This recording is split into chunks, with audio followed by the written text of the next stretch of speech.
नमस्कार, मैं हूं आपके साथ मेनका चौधरी और आप देख रहे हैं न्यूज 18। पुलिस के शक्तिमान घोड़े के मामले में गणेश जोशी के साथ 4 आरोपियों को न्यायालय ने दोष मुक्त कर दिया। दरअसल साल 2016 का यह वाकया है। बजट सत्र के दौरान बीजेपी ने तत्कालीन कांग्रेस सरकार के खिलाफ विधानसभा तक रैली निकाली थी और इसी दौरान पुलिस कर्मचारियों और बीजेपी समर्थकों के बीच झड़प हुई थी। आरोप था कि इस दौरान बीजेपी विधायक गणेश जोशी ने पुलिस की लाठी छीनकर उन्हीं पर बरसाना शुरू कर दिया था। लाठी की कुछ चोटें पुलिस के घोड़े शक्तिमान को भी पहुंची थी, जिसकी वजह से वो घायल हो गया था और बाद में उसकी मौत हो गई थी। इस सिलसिले में पुलिस ने गणेश जोशी के खिलाफ बलवा और मारपीट के आरोप, पशु क्रूरता अधिनियम का मामला भी दर्ज कराया था, जिसमें आज देहरादून कोर्ट ने सभी आरोपितों को दोष मुक्त कर दिया। वहीं मामले में गणेश जोशी ने भावुक होते हुए कहा कि मैं पहले भी कह रहा था कि मैं निर्दोष हूं और आज सत्य की जीत हुई है। जीत हुई। मैंने उस टाइम भी कहा था कि मैं दोषी नहीं हूं।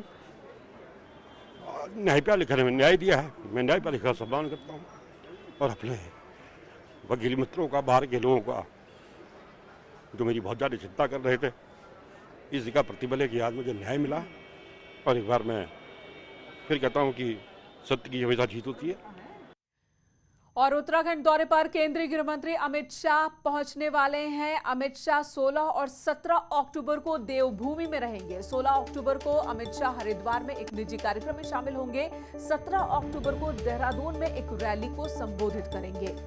तो जैसे जैसे चुनाव के दिन नजदीक आ रहे हैं, उत्तराखंड में चुनाव का वक्त नजदीक आ रहा है, केंद्रीय मंत्रियों का दौरा भी उत्तराखंड का बढ़ता जा रहा है।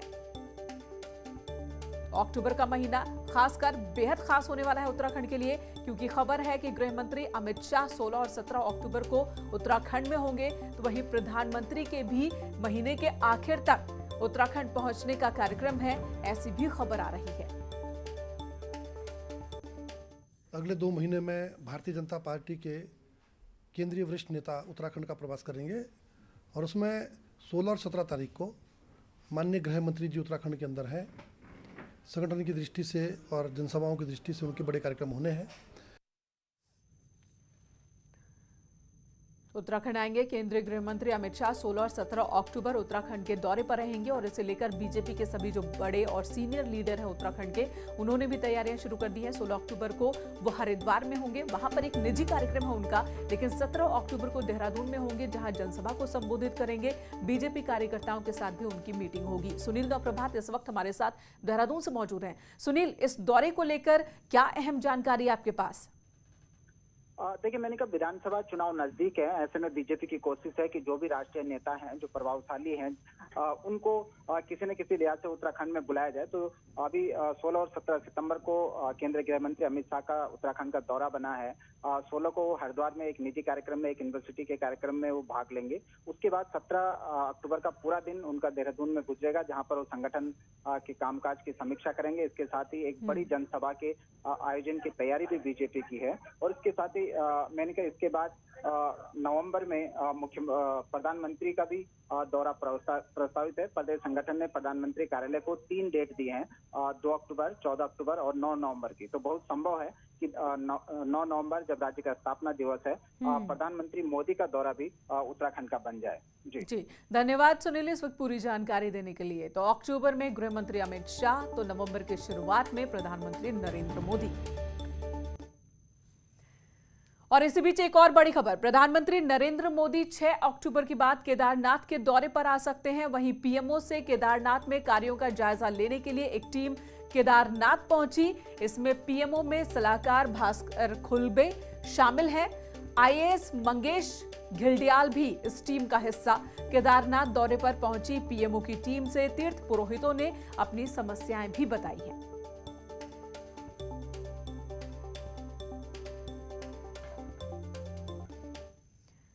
केदारनाथ दौरे पर पहुंची पीएमओ की टीम से तीर्थ पुरोहितों ने अपनी समस्याएं बताई। पीएमओ में सलाहकार भास्कर खुलबे को तीर्थ पुरोहितों ने बताया कि उन्हें किन किन मुद्दों को लेकर चुनौतियों का सामना करना पड़ रहा है।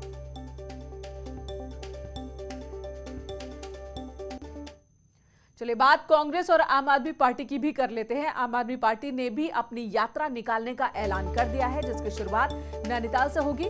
70 विधानसभाओं में पहले चरण में आम आदमी पार्टी रोजगार गारंटी यात्रा की शुरुआत करने जा रही है। हर विधानसभा में एक दिन रहने के साथ ही जनता से संवाद करते हुए रोजगार को लेकर आम आदमी पार्टी के मुख्यमंत्री पद के चेहरे रिटायर्ड कर्नल अजय कोठियाल बात करेंगे और इस दौरान बेरोजगारों से सुझाव भी लिए जाएंगे। 25 सितंबर से 3 अक्टूबर तक 9 विधानसभा में ये यात्रा चलेगी। तो चरणबद्ध तरीके से रोजगार गारंटी यात्रा आम आदमी पार्टी की ओर से निकाली जानी है। यात्रा भी करेंगे, साथ ही साथ वहाँ के जो युवा हैं और जो उनके वहाँ के उद्यमी हैं और साथ ही साथ एक्स सर्विसमैन, उन सभी लोगों से कंसल्टेशन करेंगे, उनसे बातचीत करेंगे, जिससे कि रोजगार के नए अवसर किस तरीके से पैदा हो सकते हैं और उनकी युवाओं की और एक्स सर्विसमैन की क्या भागीदारी हो सकती है, उनको सुनिश्चित करेंगे। उनसे कंसल्टेशन भी करेंगे, उनसे सलाह भी लेंगे और साथ ही साथ आम आदमी पार्टी की जो विचारधारा है उसको भी भारती सकलानी हमारी सहयोगी देहरादून से इस वक्त हमारे साथ मौजूद है। भारती, आम आदमी पार्टी ने भी अपनी गतिविधियों को तेज कर दिया है और पहले मुफ्त बिजली, अब रोजगार और रोजगार भत्ते की बात हो रही है। जो यात्रा निकाली जाएगी, रोजगार गारंटी यात्रा, तो क्या क्या तथ्य रखे जाएंगे, किस तरीके से आम आदमी पार्टी के नेता और कार्यकर्ता लोगों से वादा करेंगे? बेरोजगार युवाओं से भी फीडबैक लिया जाएगा। आम आदमी पार्टी की ओर से यह बात कही गई है। इससे पहले जब दिल्ली के मुख्यमंत्री अरविंद केजरीवाल पहुंचे थे उत्तराखंड बीते दिनों, तो उन्होंने यही बात कही थी। एक तरफ तो फ्री बिजली की बात हुई थी 300 यूनिट, और दूसरी तरफ जो वादा आम आदमी पार्टी की ओर से किया जा रहा है वो ये है कि रोजगार हर युवा को दिया जाएगा और जब तक कि रोजगार नहीं मिलता तब तक रोजगार भत्ते की भी बात की जा रही है। हालांकि बीजेपी और कांग्रेस दोनों ही इस वादे पर सवाल खड़े कर रही है। बीजेपी कांग्रेस का कहना है कि जो राज्य पहले से ही कर्ज में डूबा हुआ है, उस राज्य में बेरोजगारी भत्ते की बात कैसे की जा सकती है, ये झूठा वादा है, इसे पूरा कर पाना मुश्किल है। जबकि आम आदमी पार्टी कह रही है कि हमने पूरी कैलकुलेशन की है, उसके बाद ही वादा कर रहे हैं। भारती सकलानी इस वक्त हमारे साथ मौजूद है। भारती, रोजगार गारंटी यात्रा यानी कि आम आदमी पार्टी को यही लग रहा है कि मुफ्त बिजली और रोजगार, इसमें ये दोनों जो शब्द हैं, ये उत्तराखंड के लोगों को खींचेंगे। इसी वजह से ये कहा जा सकता है मेनका कि अपना कार्ड जो है यहाँ पर आम आदमी पार्टी खेलना चाह रही है। अगर हम बात करें बीजेपी और कांग्रेस की, इससे पहले वो यात्रा निकाल चुकी हैं और तब आम आदमी पार्टी ही थी जिसने सवाल उठाए थे इनकी यात्रा में। लेकिन अब उन्हें भी शायद लगने लगा है कि लोगों से बात करके और यात्रा निकाल के ही जनाधार को बढ़ाया जा सकता है। इसलिए 70 विधानसभाओं में पहले चरण में आम आदमी पार्टी नैनीताल से इस यात्रा की शुरुआत करने जा रही है। 25 से 3 अक्टूबर के बीच में ये पहला फेज होगा आम आदमी पार्टी का, जब ये यात्रा यहाँ पर निकाली जाएगी। और कुमाऊं की ये बेल्ट है मेनका, जिस पर पहले फोकस यहाँ पर ही कहा जा सकता है कि आम आदमी पार्टी कर रही है अपना रोजगार गारंटी यात्रा के दरमियान जो सीएम जाहिर सी बात है, ये यात्रा एक तरफ लोगों को अपनी तरफ खींचने के लिए, तो जो दूसरा पहलू है वो ये भी है कि आम आदमी पार्टी के कार्यकर्ताओं में भी जोश भरना है और लोगों को पार्टी से जोड़ना है। धन्यवाद इस वक्त आपका भारतीय, पूरी जानकारी देने के लिए। इधर कांग्रेस प्रदेश अध्यक्ष गणेश गोदियाल ने बीजेपी नेताओं के कांग्रेस ज्वाइन करने पर कहा कि यह जरूरी नहीं है कि जो भी हमारे संपर्क में है वो कांग्रेस ज्वाइन कर ही ले। कांग्रेस नेताओं के हितों से कोई समझौता नहीं किया जाएगा। संपर्क में है भारतीय जनता पार्टी के, उनमें से ये जरूरी नहीं है कि हम सब को कांग्रेस में शामिल करें। हमारे कांग्रेस के जो ऐसे कार्यकर्ता हैं, ऐसे पदाधिकारी हैं जो पिछले 5 सालों से भारतीय जनता पार्टी के खिलाफ, उनकी कुनीतियों के खिलाफ और उस क्षेत्र की जनता के सुख और दुख में हमेशा 5 साल तक उनके साथ खड़े रहे, तो उनके हितों को भी देखा जाएगा, उनके हितों के साथ भी समझौता नहीं किया जाएगा। इधर कुमाऊं के तराई में मौजूद सिख मतदाता 2022 में किस पार्टी के साथ खड़ा होगा, इस बात पर संशय बरकरार है। ऐसे में राजनीतिक दल सिखों को लुभाने की रणनीति बना रहे हैं। देखिए ये रिपोर्ट।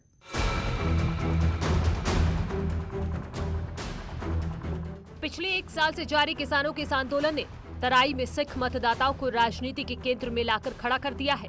इसीलिए बीजेपी कांग्रेस के साथ ही नई नवेली आम आदमी पार्टी भी सिख मतदाताओं को अपनी ओर खींचने की कोशिश में है। सत्ता में बैठी बीजेपी ने तो साफ तौर पर प्रदेश के मुख्य सचिव की कुर्सी के साथ ही अपने सह चुनाव प्रभारी और सैन्य बैकग्राउंड वाले सिख चेहरे को उत्तराखंड का राज्यपाल बनाकर सिख मतदाताओं के बीच साफ संदेश देने की कोशिश की है और इन सब के बीच पार्टी बड़े नेताओं को तराई के मैदान में उतारने की योजना बना रही है। अभी ये लगातार तय करते रहेंगे। देश के प्रधानमंत्री भी आएंगे, गृह मंत्री भी आएंगे, रक्षा मंत्री भी आएंगे, अन्य मंत्री भी आएंगे, राज्यों के मुख्यमंत्री भी आएंगे, सभी लोग आएंगे। ये हम लगातार लगाएंगे, जहां जहां जाएंगे आपको बताता रहूंगा। दूसरी तरफ कांग्रेस का दावा है कि तराई में उसके पास हर तरह के चेहरे मौजूद हैं, लिहाजा सिख हाथ के साथ है। उत्तराखंड में अपना खाता खोलने के लिए हाथ पांव मार रही आम आदमी पार्टी को उत्तराखंड के सिख किसानों का पंजाब कनेक्शन खूब भा रहा है और पार्टी इसी के सहारे मैदान मार लेने का ख्वाब देख रही है। रूप से पंजाब में आप लोगों ने देखा कि हम लोगों ने पिछली बार वहाँ पे एक बहुत अच्छा एक हम विपक्ष के रूप में वहाँ पर हम बैठे 22 सीट हम लेके आए थे और अभी आप देख रहे होंगे तमाम एग्जिट पोल्स में कि पंजाब में हम लोग अपनी सरकार बनाने जा रहे हैं। तो उसी तरह का वोट बैंक, उसी तरह के लोग, उसी वही तरह की सृष्टि तराई क्षेत्र में भी है। तो हम बिल्कुल, हमको आशा है, उम्मीद है कि तराई का जो वोटर है वो हमको मदद करेगा। कुमाऊं की तराई में मौजूद 9 विधानसभाओं में से काशीपुर, गदरपुर, बाजपुर के साथ ही नानकमत्ता का इलाका ऐसा है जहां सिख मतदाता अच्छी खासी संख्या में है। लिहाजा इन्हें अपने पाले में लाने के लिए राजनीतिक दल तरह तरह के हथकंडे अपना रहे हैं, क्योंकि जीत की चाबी इन्हीं के हाथ है। उधम सिंह नगर से न्यूज 18 के लिए शैलेंद्र सिंह नेगी की रिपोर्ट। तमाम राजनीतिक दल रणनीति बनाने में जुटे हैं और उसे इम्प्लीमेंट करने में जुटे हैं। रही बात कि सिख किसके साथ जाते हैं, ये तो वक्त ही बताएगा। एक छोटे से